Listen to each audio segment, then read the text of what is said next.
Hello, dear sleepyheads. Tonight we journey deep into the past, beyond our everyday lives, to a world often wrapped in legends and tales of chivalry, bravery, and valor. Many of us have grown up with tales of noble knights in shining armor, riding majestic steeds, and bravely rescuing damsels from dragons or battling villainous adversaries. These tales are exciting, full of adventure and virtue, and have captivated imaginations for centuries. Knights are frequently depicted as the ultimate heroes, strong, honorable, and loyal, embodying an idealized sense of justice and courage. Speaking of knights, why did the knight polish his armor every day? Because he wanted a knight in shining armor reputation. Ah, gentle dad jokes, as comforting as a warm blanket. Let's move on. This romantic image was popularized by medieval literature itself, particularly in stories such as King Arthur and the Knights of the Round Table, where chivalry, bravery, and noble deeds reigned supreme. Later generations, through novels, films, and even video games, have cemented the knightly image in our collective consciousness as one of valor and righteousness. But the truth is often more complicated and less glamorous than these stories suggest. Knights were certainly warriors, but they were also human beings facing mundane realities and difficulties. Their daily lives weren't always glorious battles and heroic quests. There were long periods filled with training, waiting, managing estates, and navigating political complexities. Indeed, many knights rarely, if ever, faced the epic battles depicted in legends. In this video, we'll gently explore this more realistic view, highlighting not only the duties and responsibilities knights carried, but also the challenges, hardships, and even the boredom they frequently encountered. As we do, perhaps you'll find a soft curiosity growing, helping you drift into a restful sleep as you discover the truth beneath the myth. And remember, if a knight's horse went missing, he'd probably say it was a real nightmare. Let's continue this gentle stroll deeper into history. As we gently drift further back in time, let's softly touch upon the early days of a knight's life, beginning with a childhood filled not only with privilege but also rigorous training, discipline, and expectations. Imagine, if you will, the tranquil rolling hills and lush fields of medieval Europe, dotted with castles and manors that served as quiet homes to young nobles who dreamed, perhaps reluctantly, of becoming knights. From a very tender age, boys destined to become knights faced structured routines that left little time for carefree play. Typically, around the age of 7, these boys would leave the comforts of their family homes to become pages in the households of greater lords. Imagine that. A 7-year-old packing up his tiny wooden toys and miniature wooden sword, off to become a knight. You could say he had a lot of baggage for such a short trip. Life as a page wasn't all charming stories and gentle adventures. Their days were filled with chores, education, and lessons in manners and etiquette. They learned to speak gracefully, to read poetry, and to understand the complicated dance of noble life. Pages spent their days quietly serving their elders, fetching things, delivering messages, and learning the importance of humility and obedience. This wasn't exactly the glamorous start you'd expect for a future hero, was it? Then, around 14, if they managed to keep out of trouble, or at least get away with the occasional mischief, they'd become squires, assistants to knights. And being a squire meant more than just carrying shields and sharpening swords. It was an apprenticeship filled with daily challenges. Squiring was demanding, both physically and mentally, and could last until they were 21 years old. Long days spent practicing combat, riding horses, caring meticulously for armor, weapons, and horses meant their youthful lives lacked the adventurous freedom you might have expected. For a squire, armor upkeep was particularly crucial.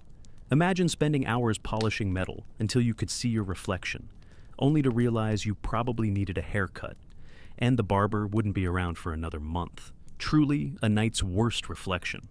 Alongside this tedious armor polishing, squires trained rigorously in various weapons and tactics, mastering the sword, the lance, and even wrestling techniques. They had to be ready for real combat, even if most of their daily battles were against rust spots on chainmail or stubborn horses refusing to trot in formation. As you sink deeper into your comfortable resting place, think gently about these young knights-to-be, their days filled with discipline rather than daring deeds, and perhaps appreciate the peaceful simplicity of your own night a little more. After all, the toughest battle you're likely facing right now is finding the perfect spot on your pillow. And speaking of battles, remember, a squire who accidentally dropped the knight's shield would probably say he had a shield load of trouble ahead. Nothing like a good dad joke to ease you gently into restful slumber. With the foundations of knighthood laid down in these quiet, disciplined years, let's softly continue our sleepy journey and discover what awaited these young men once they finally reached knighthood. As young squires approached adulthood, their thoughts inevitably drifted toward their long-awaited moment, the ceremony of knighthood. Unlike the dramatic coronations or magical transformations of legend, the knighting ceremony was often a simpler, humbler affair. It typically began on a quiet evening within the dimly lit chapel of a lord's castle, where candles flickered gently against cold stone walls.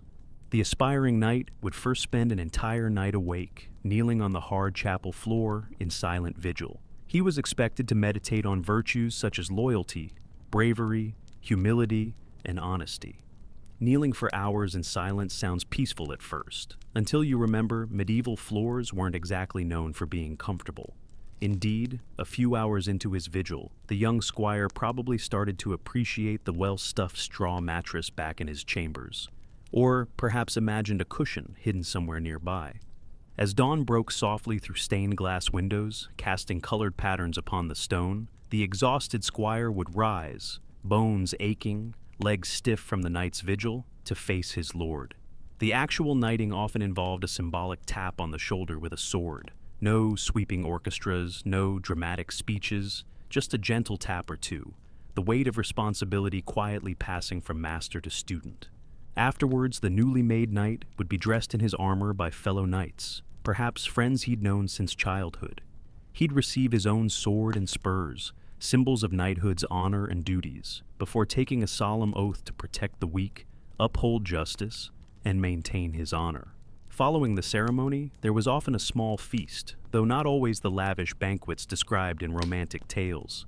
A simple meal shared among friends and family, laughter blending softly with the gentle clink of goblets, marking the moment not with grandeur, but quiet pride and subdued joy. Despite the simplicity of this ceremony, its significance was profound. It marked a definitive transition, where childhood and youthful dreams ended, and the stark realities of adult responsibilities began. And though perhaps not as fantastical as stories would later tell, for the knight himself, this moment was unforgettable, etched deeply into his memory. Even if, truth be told, his knees never quite forgot the long night spent on the chapel's stone floor. Indeed, if the new knight ever told his future children about his knighting, he might say it was a truly groundbreaking experience, especially for his knees. Becoming a knight might have seemed like the start of grand adventures and epic quests, but the reality was usually far more ordinary. Days were frequently routine and repetitive, filled with the management of lands, daily training, and small administrative tasks. Knights, especially lesser nobles, needed to carefully oversee their estates, ensuring harvests came in properly, taxes were collected, and disputes among peasants were resolved. A knight's morning would typically begin with an early rise, not to prepare for glorious battle, but to inspect his lands and properties. He would often wander through fields of barley and wheat, perhaps nodding politely to farmers and workers who greeted him. Afterward, he'd move on to the stables, inspecting horses, not just his noble warhorse, but draft animals used in farming, checking for injuries or illnesses. Armor maintenance was another daily task.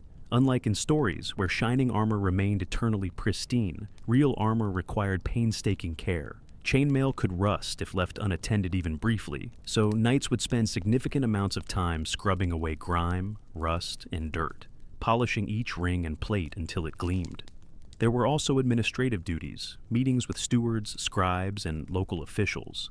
Knights had to resolve petty grievances among villagers, manage supplies and finances, and keep careful records. They didn't exactly enjoy paperwork. Then again, whoever has? Perhaps even medieval knights sighed softly at the sight of parchment stacked high, quills at the ready for yet another tedious afternoon of writing and signing documents. Training still formed a core part of their days, of course. Practice with swords, lances, bows, and shields was rigorous and demanding, but not always exciting. Knights sparred against wooden dummies or fellow knights, repeating the same movements endlessly until perfected. And while mock battles were certainly safer than actual warfare, they could grow tiresome, repetitive, and, occasionally, painful. No epic tales of valor emerge from accidentally hitting your thumb for the 10th time while practicing swordplay. At day's end, knights might gather in the great hall for dinner, usually a modest meal of bread, cheese, stewed meat, and seasonal vegetables, accompanied by weak ale or watered-down wine. Evenings were usually quiet, with knights retiring early to bed, perhaps passing time by telling stories or playing simple board games until sleep gently claimed them. If a knight ever complained about his day's tedious tasks, perhaps he'd joke that his daily routine was always a night shift. For knights who longed for the thrill of combat, tournaments seemed the perfect chance to showcase their valor. Popular legends portray these events as grand spectacles of bravery, skill, and romance. In reality, tournaments could be messy, painful affairs, less about chivalry and more about bruises, broken bones, and the occasional dented pride. Tournaments typically involve jousts, one-on-one contests where knights charged at each other on horseback, lances poised. Imagine the thunder of hooves, the roaring crowd, and the sharp crash of lances against shields. But beneath the thrilling surface lurked real dangers. Injuries were frequent. Knights fell heavily, sometimes sustaining serious wounds. Even the victors often walked away limping, nursing bruises or more severe injuries. Beyond jousting, tournaments featured melee combat, chaotic group battles involving many knights at once. Unlike organized duels, these melees could become confusing and messy, as knights fought to distinguish friend from foe amid dust clouds and noisy clashes of metal. It wasn't uncommon for misunderstandings or accidents to occur. Accidental strikes against friends, weapons breaking mid-combat, or horses panicking and throwing riders. Participating in tournaments was also expensive. Knights had to fund their armor repairs, travel expenses, and fees to enter.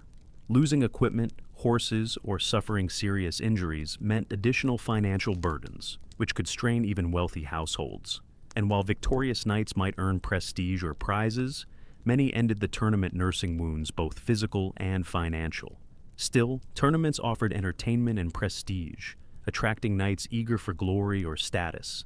Even knowing the risks, for some, the excitement outweighed the danger, at least until they faced their first serious injury, or perhaps their first embarrassing defeat. Knocked from horseback onto muddy ground, dignity bruised even more than their armor. Indeed, if you ever heard a knight limping home after a particularly rough tournament, he might grumble that jousting was less about valor and more about being violently introduced to the ground. When knights finally encountered the battlefield, the romantic tales of bravery and chivalry faded quickly. Warfare in the medieval era was brutal, chaotic, and terrifyingly unpredictable. Contrary to the graceful duels depicted in poetry and legend, real battles were messy, dangerous, and often deeply traumatizing. Imagine standing among hundreds or even thousands of men, armor glinting dully under a cloud-covered sky, hearts pounding in the anxious anticipation. Soldiers and knights alike felt a mix of fear and courage, uncertainty and grim determination. Battle cries echoed across open fields, mingling with the unsettling clamor of metal armor, horses neighing nervously, and banners snapping sharply in the wind. As armies clashed, the initial neat formations quickly disintegrated into violent confusion. The knight's armor, which looked elegant and impressive at tournaments, became cumbersome and exhausting when worn for hours, especially in the heat of summer or the damp chill of autumn.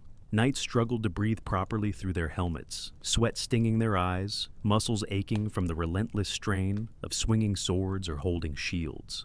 Combat was often a matter of survival rather than skillful fencing or precise maneuvers. Amid the chaos, knights had little time for heroics. They focused primarily on staying alive and protecting their comrades. Fighting might devolve into desperate grappling, punching, and wrestling, anything to fend off attackers and maintain footing in the muddy, trampled battlefield. If wounded, knights faced even greater risks. Medical care was rudimentary, and wounds easily became infected. A seemingly minor injury could quickly turn fatal without proper treatment. Knights frequently suffered from broken bones, cuts, bruises, and worse, injuries that could end their careers or lives. If a knight lost consciousness, he risked being trampled by horses or crushed beneath the weight of fellow combatants. Additionally, capture was always a looming threat. Knights were valuable prisoners due to their potential ransom payments, but being captured wasn't a pleasant experience. Captive knights endured long periods of imprisonment in harsh conditions, awaiting ransom payments that sometimes never arrived. Families might struggle to gather enough money to secure their release, forcing knights to remain imprisoned for months or even years, longing desperately for freedom and home. And even victory was bittersweet. Knights who survived battles carried emotional and psychological scars long afterward. Memories of fallen friends, terrifying moments of near-death experiences, and haunting images of carnage lingered long after the battlefield fell silent. These experiences deeply contrasted with the idealized image of knightly heroism, reminding them of the stark reality behind the glory. Even the bravest knight would privately admit that a battlefield victory wasn't about who fought best, but rather who managed to stay upright the longest. When knights weren't training, fighting, or managing their lands, they usually lived within castle walls. Castles evoke imagery of majestic fortresses perched dramatically on hilltops, filled with grand halls and romantic balconies. However, daily life within castle walls wasn't always comfortable or glamorous. First, consider the cold. Medieval castles were notoriously drafty, damp, and chilly, even in warmer months. Thick stone walls meant little sunlight penetrated interior rooms, leaving chambers gloomy and cold. Winters were especially harsh. Knights and residents huddled near roaring fireplaces wrapped in furs, yet still shivering from drafts slipping through cracks and gaps. Lighting was sparse, primarily coming from torches, oil lamps, or candles.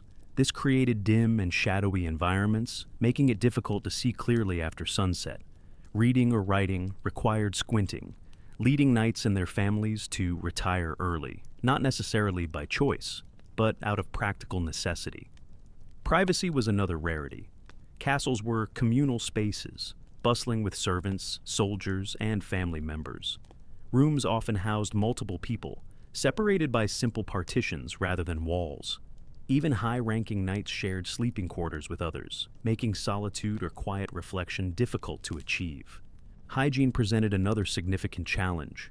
Without modern plumbing, knights and castle residents relied on basins filled with cold water for basic washing. Bathing was infrequent, considered more of a luxury than a routine activity. Instead, knights typically freshened up briefly, splashing their faces or hands before donning the same heavy, worn clothing day after day. Sanitation within castles was also problematic. Latrines, though present, often consisted of simple holes in stone walls, which led waste directly into moats or pits below. While convenient by medieval standards, these setups weren't exactly pleasant, especially during warmer months when odors wafted upward, making daily life decidedly less enchanting. Mealtimes, though important socially, rarely resembled the lavish feasts depicted in films. Everyday meals were modest, consisting of bread, broth, stewed meats, vegetables, and seasonal fruits. Knights and their families dined at long, communal tables, using fingers or simple spoons. Eating was practical rather than leisurely, more about sustenance than pleasure. Despite the harsh realities, castle life did provide security and companionship. Knights shared bonds of camaraderie with those around them, finding comfort in community during difficult moments. Even with discomforts and challenges, castle life offered stability and a sense of belonging, providing knights with brief respite from the rigors and dangers of warfare. Still, after a particularly cold winter night, a knight might jest quietly to his comrades that castles offered just enough shelter to ensure everyone felt equally miserable. Central to the knight's identity was the code of chivalry, a set of ideals demanding bravery, loyalty, honor, and courtesy. While romanticized in literature, living up to chivalric expectations was immensely challenging. The chivalric code required knights to demonstrate unwavering courage, even in terrifying situations. They were expected never to show fear, anxiety, or hesitation, projecting an outward facade of calm bravery no matter how frightened they felt internally. For many knights, maintaining this facade became emotionally exhausting. Honor was equally demanding. Knights were bound by oaths and promises, their reputation hinging upon integrity and honesty. A single mistake or perceived dishonor could ruin a knight's standing permanently. Such pressure led knights to navigate social situations carefully, constantly aware that their every action was judged. Courteous behavior extended to everyone, from fellow nobles to peasants. Knights were expected to display kindness, patience, and humility even when tired, frustrated, or stressed. Upholding these standards consistently, regardless of personal circumstances, demanded constant vigilance and self-control. Chivalry also required generosity and hospitality. Knights frequently hosted visitors or strangers, expected to offer food, shelter, and kindness without question or complaint. This generosity, though noble, was expensive and often inconvenient, straining their resources and patience alike. The obligation to defend the weak was particularly complex. While knights pledged to protect the vulnerable, reality often placed them in difficult moral situations. Sometimes the weak were exploited or mistreated by powerful nobles, and knights found themselves torn between loyalty to their overlords and duty to their ideals. Navigating such moral dilemmas brought stress and uncertainty rather than the clear moral clarity depicted in legends. Chivalry's demands shaped knights deeply, influencing their identities, behaviors, and relationships. Though it offered noble ideals, it also imposed tremendous emotional, social, and moral burdens. In truth, knights were not flawless heroes but deeply human, struggling to reconcile lofty expectations with their personal limitations. Even the most dedicated knight might admit privately, after a particularly stressful day of balancing honor and obligation, that chivalry felt like carrying an invisible weight, far heavier than any armor he ever wore. Being a knight was not only physically and emotionally demanding, it was also an expensive lifestyle. Behind every shining suit of armor and noble steed was a considerable financial investment, which was often more draining than knights cared to admit. Armor itself was incredibly costly. A knight's full suit of plate armor could cost as much as a small village's annual earnings. Each piece required meticulous craftsmanship, forged by expert blacksmiths who spent weeks or months hammering and shaping steel. The process was intricate, demanding precision and patience, as armor needed to fit perfectly to provide adequate protection without restricting movement. And whenever armor was damaged, which was frequently, it required costly repairs or replacement pieces. Even minor dents and scratches could quickly pile up expenses. Weapons were another substantial financial burden. Swords, lances, axes, and shields needed constant maintenance, sharpening, and occasional replacement after heavy use or damage. The blacksmith's forge was always busy with knights bringing their beloved weapons for repair or upgrades. And while weapons might seem simple enough, quality craftsmanship wasn't cheap, meaning knights were always budgeting carefully to ensure they had the best possible gear, yet still able to afford dinner afterward. Then there was the matter of horses, perhaps the most significant ongoing expense of knighthood. A good war horse was indispensable for battle, jousts, and general prestige. However, these magnificent creatures were costly to purchase, maintain, and train. They required regular feeding, grooming, and veterinary care, not to mention stabling and specialized training. A knight typically needed several horses, one or two trained specifically for battle, another for tournaments, and perhaps more for general riding. Feeding and caring for these horses drained knightly budgets faster than any siege or skirmish ever could. Participation in tournaments further stretched their finances. Entry fees, travel costs, and upkeep of both equipment and horses during these events quickly accumulated. Knights hoping to make a name for themselves frequently spent small fortunes just to compete, often returning home lighter in purse and heavier in debt, even if they won a prize or two along the way. Knights were also expected to maintain a lifestyle reflecting their status, hosting feasts, wearing fine clothing, and providing hospitality to fellow nobles or travelers added ongoing expenses. The pressure to appear prosperous and generous meant knights often lived beyond their means, quietly accumulating debts and obligations behind their proud, noble exteriors. To balance these costs, knights relied heavily on income from their lands and estates, which were not always reliable sources of wealth. A poor harvest, local conflicts, or disputes over taxes could severely impact their financial stability. Knights often found themselves scrambling to manage their estates carefully, caught in a cycle of obligation, expectation, and constant worry about finances. A knight might joke to himself, after paying yet another hefty